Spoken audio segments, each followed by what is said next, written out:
جو لوگ مشرک تھے اللہ پاک نے ان کے اندر وہ بات پیدا کر دی کہ وہ رہبر بن گئے پورے عالم کے. صحابہ کرام رضوان اللہ تعالی علیہم اجمعین اوپر سے کیا زندگیاں چل رہی تھی اور اللہ کی کتنی مہربانی ہو گئی. تو اس لیے میرے محترم دوستوں اور بزرگوں، اس دنیا کی زندگی میں اللہ پاک نے انسان کو دو طرح کے اختیار دیے ہیں. انسان میں اختیار ہے تھوڑا سا اور تھوڑے وقت کے لیے. اپنے اختیار کو چاہے تو اپنی مرضی پر لگائے اور اپنے اختیار کو چاہے تو اللہ کی مرضی پر لگائے. یہ دو راستے بن گئے. ایک راستہ تو یہ ہے کہ انسان اپنے اختیار کو اللہ کی مرضی پر لگائے. یہ تو ایک بالکل سیدھا راستہ، اللہ کو راضی کرنے والا راستہ، دنیا میں اور آخرت میں چمکانے والا راستہ. اور ایک راستہ یہ ہے کہ انسان اپنے اختیار کو اپنی مرضی پر لگائے. یہ ہے مغضوب علیہم والا راستہ، ضالین والا راستہ، اللہ کو ناراض کرنے والا راستہ. یہ راستہ ہے اپنی مرضی والا، جی چاہی والا، خود غرضی والا، دنیا طلبی والا. کئی لفظ ہیں اس کے. تو اس راستے پر چلنے والا دنیا اور آخرت کے اندر ناکام ہوتا ہے. لیکن اتنی بات ضرور ہے کہ جو اللہ کی مرضی پر چلتا ہے تو اس کو شروع میں مجاہدہ کرنا پڑتا ہے اس بات کا کہ اسے اپنی مرضی قربان کرنی پڑتی ہے. اور بعد میں پھر یہ انسان کی مرضی جو ہے یہ اگتی ہے جنت میں جا کر. وَلَكُمْ فِيهَا مَا تَشْتَهِي أَنفُسُكُمْ وَلَكُمْ فِيهَا مَا تَدَّعُونَ نُزُلًا مِّنْ غَفُورٍ رَحِيمٍ. جنت میں تمہیں وہ ملے گا جو تمہارا جی چاہے گا.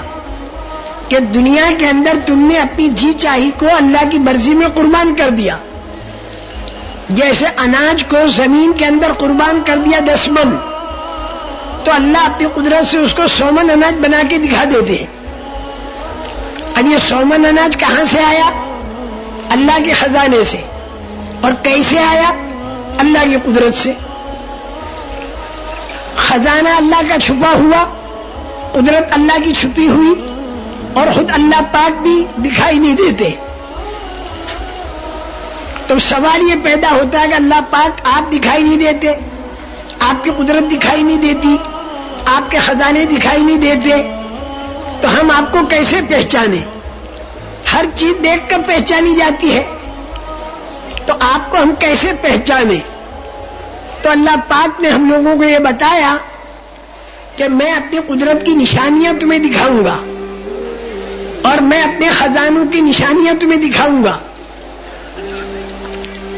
اس کو گہری نگاہ سے اگر دیکھو گے تو تمہیں میری معرفت مل جائے گی اور تم میرے کو پہچان لو گے. لیکن شرط یہ ہے کہ اللہ پاک نے اپنی قدرت سے 2 طرح کی چیزیں بنائی ہیں. ایک تو وہ جو انسان کو دکھائی دیتی ہے، اور اللہ اپنی قدرت سے ایک کام وہ کرتے ہیں جو انسان کو دکھائی نہیں دیتا. اب جو کام اللہ کرتے ہیں جو انسان کو دکھائی نہیں دیتا تو انسان کو کیسے پتہ چلے؟ تو اس کا انتظام اللہ پاک نے یہ کیا کہ آسمانی وحی اتاری ہر زمانے میں انبیاء کرام علیہم الصلاۃ والسلام پر. تو یہ آسمانی وحی کے اندر اللہ وہ بات بتائیں گے کہ جو انسان کو دکھائی نہیں دیتی، جس کو غیبی نظام کہتے ہیں. تو اللہ اپنی قدرت سے 2 کام کرتے ہیں. ایک تو وہ کام کرتے ہیں جو انسان کو دکھائی دیتا ہے، جیسے بھینس کو ہری گھاس کھلائی، پیٹ میں جا کر پیلا گوبر بنا، لال خون بنا اور سفید دودھ بنا اور دودھ نکل آیا. یہ انسان کو دکھائی دیتا ہے. آم کی ایک گٹھلی زمین پر ڈالی، سالانہ سینکڑوں آم ملے اور ہر آم کے اندر ایک گٹھلی اور ہر گٹھلی کے اندر پھر پورے درخت چھپے ہوئے.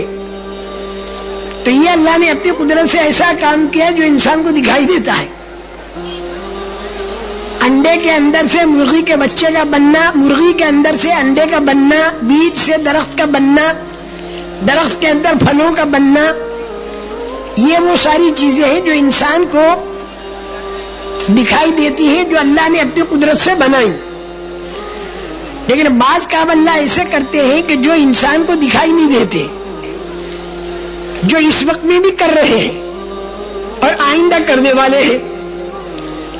اور یہ اللہ نے بتا دیا کہ میں کروں گا اور کر بھی رہا ہوں. وہ غیبی نظام، اور وہ غیبی نظام جو اللہ نے ہمیں بتایا، وہ اگر حمایت میں آ گیا تو پھر یہ انسان دنیا کے اندر کامیاب ہوگا، چاہے ظاہری نظام کے اعتبار سے یہ کم طاقت والا ہو، کم سرمایہ والا ہو، کم دھن دولت والا ہو، اور اس کے آدمی بھی کم ہو.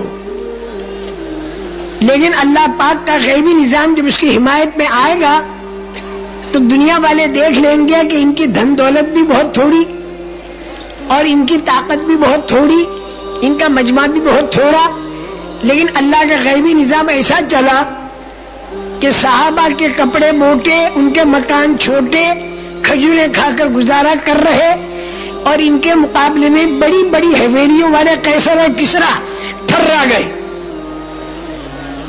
ساری دنیا حیرت پہ رہے گی کہ ہوا کیا ہی. اور یہ ہر زمانے میں اللہ پاک کرتے ہیں. خدا کا غیبی نظام اگر حمایت میں آیا تو دنیا